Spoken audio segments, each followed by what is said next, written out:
বাউল ভাই আমরা উভয় দলের খেলোয়াড়দের নামের তালিকা পেয়েছি।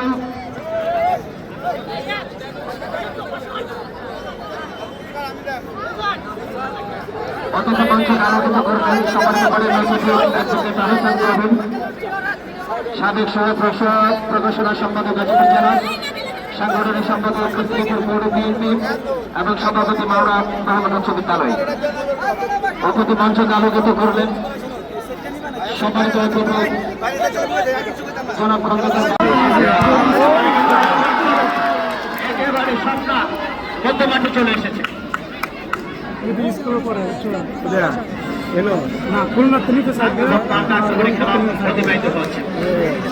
দীর্ঘদিন মাইলপুরা হয়ে থাকবে, দীর্ঘদিন ইতিহাস হয়ে থাকবে মাওনা মোহাম্মদ উচ্চ বিদ্যালয়ের আজকের আয়োজন। একটা বর্ণাঢ্য ফাইনাল, একটা প্রদর্শিত ম্যাচ। শুরুতেই বলেছিলাম একটা হাই ভোল্টেজ ম্যাচ হবে, একটা নান্দনিক ফুটবল খেলা হবে। আমাদের মাঝে উপস্থিত রয়েছেন